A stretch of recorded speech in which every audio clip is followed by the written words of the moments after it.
네, 오늘 아침마당 이 시간에는 대표적인 복음주의 대학생 선교단체인 CCC의 한국대학생 선교회 KCCC에서 간사로 헌신하고 계시고 2008년부터 2023년까지 몽골 선교사로 파송 사역을 하다가 올해 안신년을 보내던 중 지난 7일 플러신학교에서 선교학 박사학위를 받기 위해 미국을 방문 중에 계신 선교사님 두 분을 모셨습니다. 전영덕 선교사님, 김영숙 선교사님 지금 함께 나와 계시는데요. 인사 한번 나눠볼까요? 안녕하세요. 네, 안녕하세요. 반갑습니다. 전영덕 선교사라고 합니다. 김영숙입니다. 반갑습니다. 네. 우리 김영숙 선교사님 조금 마이크 앞으로 네. 가까이 앉으셔야 될 것 같고요. 네, 만나 뵙게 돼서 반갑습니다. 먼저 선교학 박사학위 받게 되신 거 축하드립니다. 와. 네, 감사합니다. 네, 어떤 주제로 논문을 발표하셨나요? 제가 이제 몽골에서 15년간 있으면서 패밀리 사역을 이제 했는데 네. 어떻게 하면 이 사역을 좀 확산시킬 것인가 그런 관심과 또 연구 고민 끝에 제가 필로에서 성격 박사 과정 가운데 논문의 주제를 가정 사역의 확산을 어떻게 할 것인가라는 연구 주제로 네. 모델을 개발하는 연구를 발표하게 됐습니다. 네, 우리 선교사님 제가 오늘 처음 뵀는데 이미지가 약간 학자 느낌이 나십니다. 그런가요? 네, 연구원으로도 참 어울릴 것 같다라는 생각이 드는데요. 또 우리 부인 되시는 우리 사모님 되시는 김영숙 선교사님, 우리 청취자 여러분들이 정말 잘 아시는 양은순 박사님이 총장으로 계시는 히즈 유니버시티에서 박사 과정 중에 계신다고요. 네, 어떤 과정을 밟고 계시나요? 저도 그 패밀리 미니스트리 PhD를 공부하고 있는 중에 있습니다. 아, 그러시군요. 재미있으신가요, 공부? 공부가 재미있기보다는 제가 네. 이제 몽골에서 가정 사역을 하다 보니까 계속 뭔가는 계속 이렇게 막 베풀고 뭘 하는데 네. 제 안에 충전되어지는 건 너무 없고 네. 그러다 보니까 그 고갈된 부분들이 이런 공부를 통해서 다시 충전되어지고 또 사역도 더 체계적으로 할 수 있는 기회가 돼서 네. 특히 이제 온라인으로 수업을 할 수 있게 돼서 네. 너무 좋은 기회여서 공부 중에 있습니다. 네. 사실 이렇게 연구 과정에 있다 보면 본인이 하고 계시는 사역이 한번 이렇게 쫙 정리가 될 수 있는 기회가 될 수 있다고 말씀들을 하시더라고요. 네. 아, 좋은 기회에 또 체험의 은혜까지 함께 가져갈 수 있는 좋은 기회를 갖고 계십니다.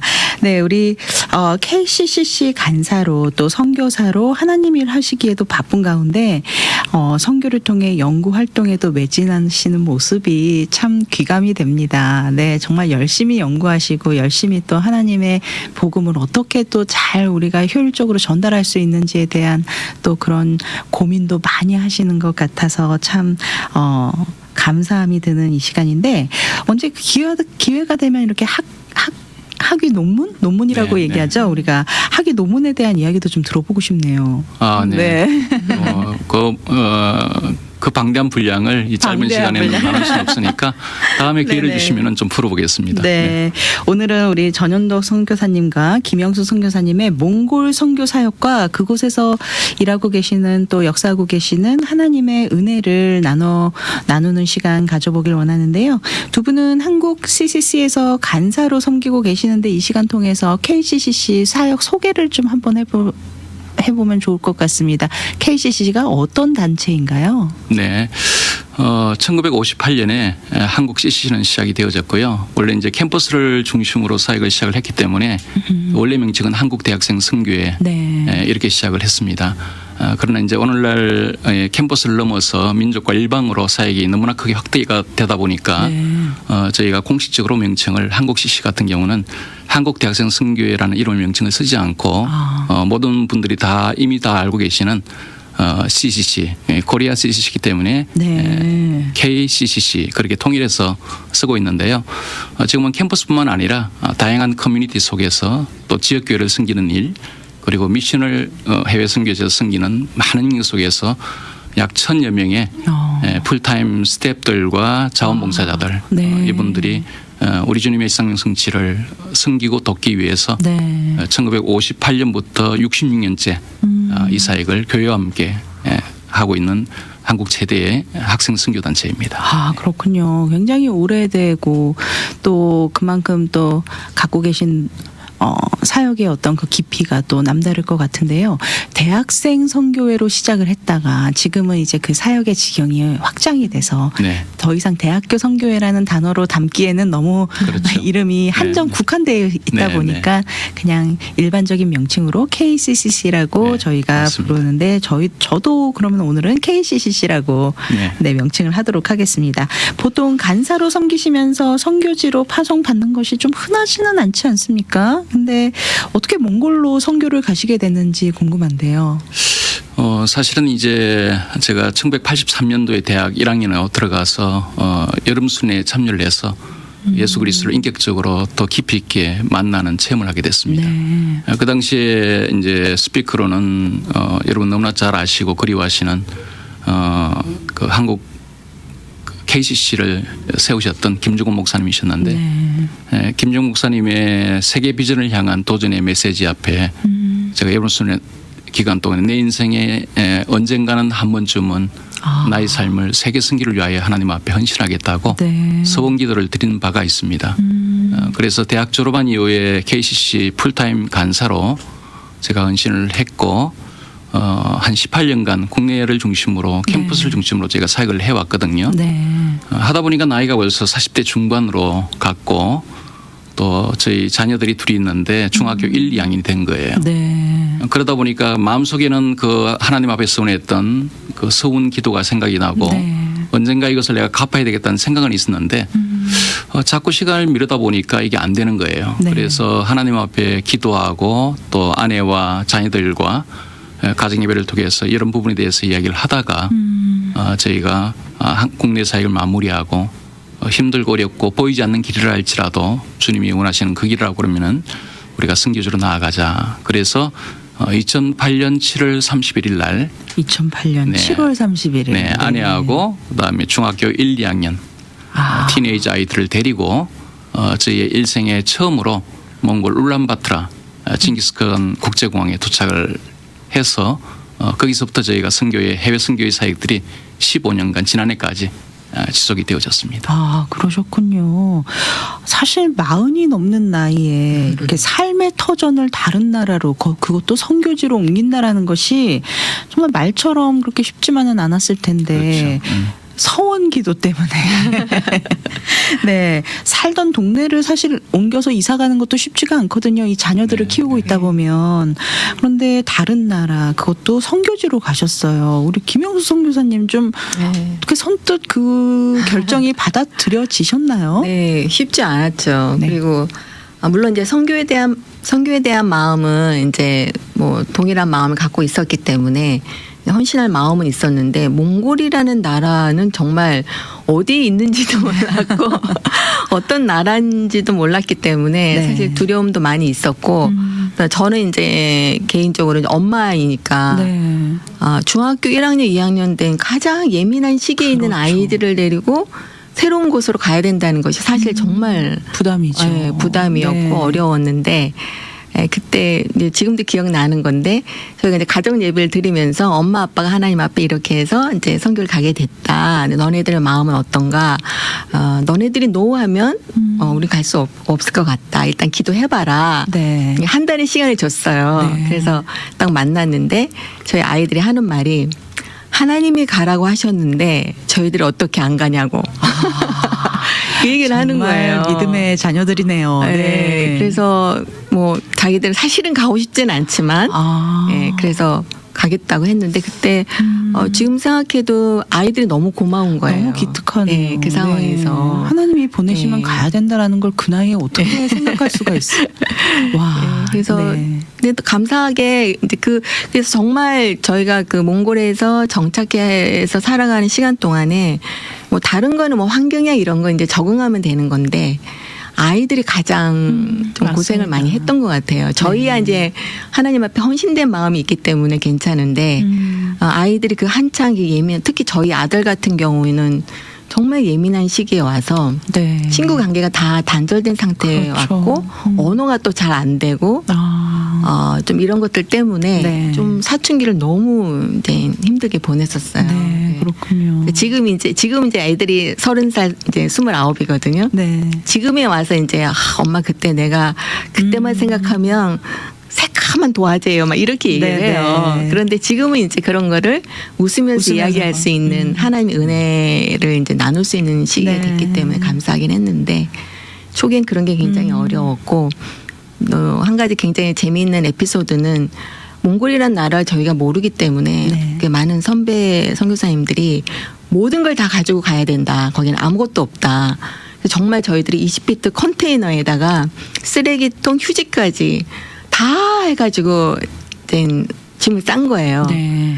그런데 몽골에 저희가 이제 이제 집을 구해서 컨테이너가 도착을 해서 그 마당에 그 컨테이너가 딱 도착을 했는데 네. 그 집 앞 그 아파트 단지 앞에 그 자리를 다 차지한 거예요. 아. 그러니까 동네 사람이 다 나왔어요. 오, 이게 무슨 뭐야? 그래서 네. 컨테이너에서 짐을 꺼내서 짐을 실는 그 시간 동안에 동네 사람 모든 사람들이 다 쳐다보고 있었어요. 아, 그렇군요. 네, 그래서 그만큼 저희가 몽골이라는 나라를 잘 몰랐었고 네. 그 시기에는 정말 몽골에 아무것도 없었던 네. 그런 시기였고. 네. 지금 몽골의 현재 상황은 어떤가요? 그 몽골이라는 나라에 대해서 저희 청취자 여러분들께 좀 소개를 해주시면 좋을 것 같아요. 네, 이제 몽골은 이제 1920년대에 당시에 이제 소련이었죠. 네. 그러니까 구소련의 그 영향을 받아가지고 첫 번째 공산주의 국가가 되어졌고요. 네. 그러다가 70년간 1990년까지 공산주의 체제로 살았거든요. 그러다 보니까 이제 복음이 들어갈 수가 없었고 1920년부터 1990년까지는 단 한 명의 네. 미셔너리가 그 안에 들어갈 수가 없는 상황이었었습니다. 아, 그렇군요. 그러다 보니까 이제 복음이 전파되기 어려운 상황이었고 1990년에 동구권이 소련이 해체가 되면서 동구가 활짝문이 하나님의 극적인 그 드라마틱한 하나님의 손길에 의해서 네. 문이 확 열릴 때 그때 몽골도 열렸어요. 그래서 1991년부터 한국을 비롯해서 서구에서 선교사님들이 자발적으로 들어가기를 시작했습니다. 아, 네. 그리고 이제 체제도 자본주의 민주주의로 전환이 되는 시점이 1990년이 시작이 되어졌고요. 네. 그래서 현재는 이제 기독교 선교가 시작된 현대 그 몽골 선교가 시작된 지가 올해가 33년째고 네. 전국적으로 교회는 600여 개, 울란바토르가 전 인구의 절반이 살고 있는데 그게 한 300여 개. 그리고 교단도 신학교도 생기고 몽골어 성경도 출판이 되어져서 지금은 누구든지 가져 다닐 수 있는 상황이 되지만은 네. 그러나 이제 오랫동안에 지속된 공산주의 문화와 공산화 되기 전에는 300년간 라마 불교가 몽골의 국교였거든요. 네. 그리고 샤머니즘이 있고 네.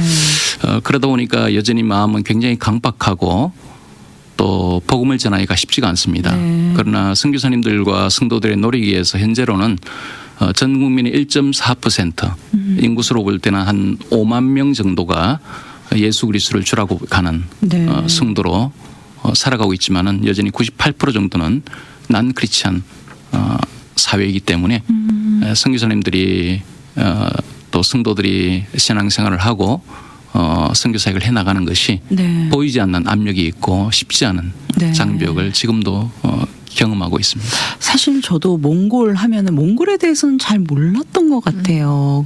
그냥 몽골 하면 막연하게 징기스칸 네. 그리고 말을 타는 유목민들 그리고 정말 거친 사람들 이런 이미지가 있는데 실제로 복음을 전하시면서 느끼는 몽골 사람들 어떤 분들이신가요? 근데 놀라운 것은요, 저희도 이제 그렇게 생각을 했는데, 네. 사역은 사실 성령께서 하시고, 네. 하나님의 사람들이 성령의 인도하심에 동참을 하는 것이거든요. 네. 아멘. 그래서 제가 한국에서 오랫동안 사역을 한 20년 가까이 사역을 하다가 몽골 선교지로 들어갔기 때문에 거기에도 저희가 몽골 CCC가 있어요. 네. 그 대학생 사역이 있고요. 그런데 부모님들은 100% 거의 100% 난 크리스찬 백그라운드를 가지고 있습니다. 네. 그런데 캠퍼스에서 우리가 여기서는 사역리라고 하죠. 네.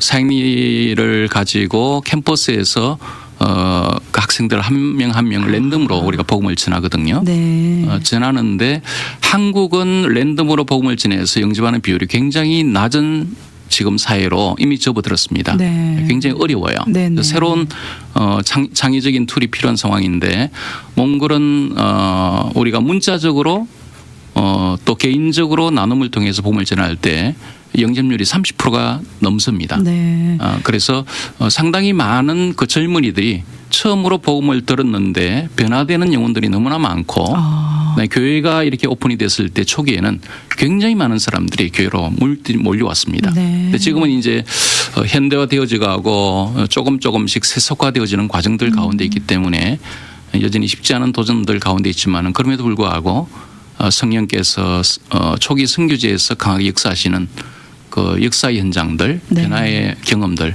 그런 것들을 한국과 미국에서 볼 수 없는 것들을 몽골에서는 저희가 경험하고 보고 있는 현장을 네. 지금도 저희가 알고 있죠. 그렇게 랜덤으로 이제 그 대학생 친구들을 만나서 복음을 전하시고 또 몽골에서 또 사역을 하면서 여러 사람들을 만나시면서 이 몽골 사람들의 가정에 좀 여러 가지 이슈들이 있는 거를 발견했다 이렇게 말씀을 하셨어요. 어떤 이슈들이 있었고 또 그것으로 인해서 또 사역에 어떻게 우리가 접목시켜서 또 복음을 전하셨는지도 궁금합니다. 어떤 사역들을 위주로 하셨나요? 저희가 처음에 이제 몽골에 갔을 때는 첫 번째 사역은 거기 사역자들을 훈련하는 사역을 했거든요. 네. 근데 이 사람들과 이제 이렇게 만남을 갖고 대화를 하다 보면 여러 가지 이제 많은 문제들이 이제 나누게 되는데 그 모든 문제들이 공통된 이슈의 그 밑바닥에 있는 건 뭐냐면 다 가정의 문제가 있는 거예요. 네. 그리고 복음이 들어온 지가 이제 30년밖에 되지 않았기 때문에 거의 다 복음이 1세대들이거든요. 네. 그러니까 말씀은 받고 제자로 훈련은 되지만 다시 가정으로 돌아가면 여전히 그 이전의 삶의 모습은 그대로 있는 거예요. 그러니까 그 신앙의 모습, 그 훈련받는 모습과 그 다음에 실제 삶의 모습에 그 갭이 계속 생기면서 네. 가정의 문제들이 전혀 해결되지 않은 상태에서 그 문제들이 계속 신앙의 한계와 또 신앙의 어떤 어려움들을 경험하게 하는, 느끼게 네. 하는 어떤 그런 요소가 된 거였죠. 그리고 몽골 같은 경우에는 그 가족 형태가 그 게르라고 하는데 이제 이렇게 천막같이 이렇게 된 한 공간에 모든 게 다 들어가 있어요. 엄마, 아버지, 아들, 딸들이 다 살고 거기에 부엌도 있고 침대도 네. 있고 모든 게 다 있어요. 방에 칸막이도 없습니다. 네. 칸막이도 그렇군요. 없고. 네. 우리 옛날에 무슨 단칸방 네, 그 그렇죠. 단칸방 안에 네. 모든 가족이 다 사는 것처럼 그러다 보니까 어떤 경계선이라는 게 없고 그리고 또 공산주의 체제하에 오랫동안 살아왔기 때문에 그 시기에는 엄마가 아이를 낳으면 아이를 이제 타가소 같은 데 맡기고 한 달 지나면 바로 타가소에 맡기고 이제 일을 하러 나가는. 그리고 어떤 경우에는 월요일부터 금요일까지 타가소에 맡겨놨다가 토요일 날 가서 주말에 아이를 찾아오는 네, 그런 환경 속에서 성장을 했기 때문에 어떤 가정이라는 모델이 없는 거예요. 네. 가정에서 엄마는 이러고 가정에서 아빠는 이러고 가족은 이렇게 해야 된다는 어떤 그런 모델을 본 것이 없기 때문에 네. 네, 거기서부터 문제가 생겼고 그다음에 가족 간의 친밀감의 문제 그다음에 환경 자체가 경계선이 없는 문제들 이런 것들 때문에 뭐 가정의 폭력 문제 그다음에 성폭력 문제 네. 그다음에 또 알코올 중독의 문제 그리고 또 한 가지는 그 몽골 같은 경우에 대대로 여성들이 남성들은 대부분 가축과 이런 것들 가서 그 노마드로 해가지고 다니면서 목축을 하는 그런 입장이었고 아내들은 집에서 남아서 가정 일을 하고 아이들을 이렇게 키우다 보니 남자들은 힘을 쓰는 일을 하고 네. 여자들은 머리를 쓰는 일을 하게 됐어요. 네. 지금 오면은 다 대학에 보면 다 1등하고 높은 아이들은 다 여자애들이에요. 대학에 들어가지 못하는 애는 남자애들. 네. 그러다 보니 중요한 요직에 보면 다 여자들이 다 있어요. 네. 그러더니 그렇게 하다가 보니까 가정 안에 아버지의 모습이 없는 거죠. 아버지의 권위와 성경적인 아버지의 권위와 성경적인 가정의 모습들이 거의 깨어져 있는 모습들이 있었기 때문에 그렇군요. 저희가 그래서 원래는 이제 사역자 훈련을 하다가 도저히 이것을 그냥 놔둘 수가 없는 거예요. 네. 해결이 안 되니까 그렇죠. 밑바닥에 있는 문제들을. 네. 그래서 저희들이 이 가정사역을 하기 시작했죠. 사실 사회의 가장 기본적인 요소가 되는 가정이 무너져 있기 때문에 그 사회적으로도 사실 여러 가지 이슈들이 생길 수 있겠다라는 생각이 드는데 오늘 두 분의 선교사님 덕분에 몽골이라는 나라에 대해서 또 그곳에서 사시는 또 몽골인들에 대해서 저희가 조금 더 깊이 알아갈 수 있는 시간이 되었던 것 같습니다. 이런 사역들을 하시면서 좀 기억에 남는 또 회복 과정들도 좀 있었을 것 같아요. 지금 뭐 우리가 사실 30분이라는 시간에 이 모든 것을 다 풀어놓을 수는 없지만 가장 기억에 남는 어떤 회복의 과정이나 은혜가 있었다면 어떤 것들이 있을까요? 한 가정이 이제 말씀드리고 싶은데 이제 이혼의 위기에 있는 부부가 있었어요. 한 30대 네. 중반에. 근데 교사 부부였는데 이제 이혼을 앞두고 있었는데 저희가 그때 이제 어떤 부부 세미나 프로그램이 있었어요. 그래서 주변에 있는 크리스찬 선생님이 권유를 해서 이혼을 해도 좋은데 마지막으로 이 모임에 한 번만 참석해봐라. 그래서 이제 참석을 했어요. 네. 저희 이제 프로그램이 이제 한 번 세미나만 하고 마치는 게 아니라 몇 주간에 걸쳐서 부부 소그룹 성경 공부 모임이 있었는데 거기에 참석을 하면서 변화가 되기 시작한 거예요. 그래서 이 부부가 이혼의 위기에 있다 그 참석을 통해서 다시금 이제 온전한 가정을 이루게 됐고 지금은 이제 다른 부부들을 세우는 그 리더가 돼서 그 여전히 본인이 참석했던 그 그룹처럼 또 다른 그 그룹들을 인도하는 인도자가 됐고 네. 제가 제일 감동적이었던 것은 이제 마지막에 저희가 떠나오기 전에 패밀리 캠프라는 이제 그 캠프를 했는데 네. 그 모임에서 이제 물론 이 부부가 이제 리더 역할을 했는데 거기에 자기 부모님을 모시고 온 거예요. 근데 네. 부모님도 물론 넌크리스찬이시고 네네. 부모님이 물론 이제 이 전혀 이렇게 부부의 모습도 없었고 그것이 이제 이들 부부에게 이제 영향을 미친 거였는데 그 모임에 참석하시면서 그 부모님도 변화가 되신 거예요. 할렐루야. 이렇게 네. 부부라는 게 가정이라는 게 이런 거였는데 왜 우리가 이렇게 그 50대 중반의 부모님이셨는데 그동안 세월 동안 너무 힘들게 살았구나. 네. 이렇게 서로 사랑하고 믿고 존중해야 되는데 그래서 이 깨어지려고 했었던 이 부부로 인하여서 다시 이렇게 회복이 되고 그것이 네. 또 자기 부모님 그리고 또 다른 이 가정들이 변화되는 것들을 정말 많이 보게 됐었어요. 네. 네. 사실 사람이 쉽게 안 변하잖아요, 우리가. 그런데 그 오랜 시간 한결같이 그런 식으로 살아왔던 사람들이 이거를 사람이 사람을 어떻게 변화시키겠습니까? 오직 하나님께서만이 사람을 변화시킬 수 있으신 것 같아요. 네. 맞습니다. 정말 많은 간증들이 있을 텐데 그걸 다 나누지 못해서 너무 아쉬운데요. 지금 이렇게 2023년까지 몽골에서 이런 사역들을 다 하고 철수를 하시면서 현지인들에게 이제 그 사역의 모든 정권을 이양을 하시고 지금 한국으로 돌아오셨습니다. 네. 몽골에서의 사역이 굉장히 두 분께는 또 한국에서 또 다른 또 사역을 시작함에 있어서 굉장히 큰 힘이 되고 또 그 경험으로 인해서 또 다른 분들을 또 섬기심에 또 앞장을 서실 텐데 앞으로의 계획과 또 비전에 대해서도 좀 나눠주시면 감사하겠습니다. 네, 하나님 인도하신 가운데서 저희가 몽골의 패밀리 사역을 통해서 많은 것들을 경험하고 또 하나님의 마음을 알 수 있는 기회가 되어졌거든요. 네. 근데 따지고 보면은 또 이것이 몽골뿐만 아니라 한국 그리고 미주 그다음에 아시아권과 유럽권과 수많은 사람들이 사는 모든 곳곳에서는 가정이 있으니까 또 하나님이 가정을 처음 만드신 최초의 공동체 가정이니까 아멘. 그 원 가정의 모습이 회복되는 네. 우리의 미션이 필요하지 않습니까? 네. 그래서 하나님께서 저희가 15년 몽골을 통하여서 경험하고 또 시행착오하고 배운 이 모든 것들을 저희가 학문적으로 또 연구를 통하여서 저희가 정리하면서 어떻게 하면은 이 가정사역을 확산시켜 나갈 수 있는 네.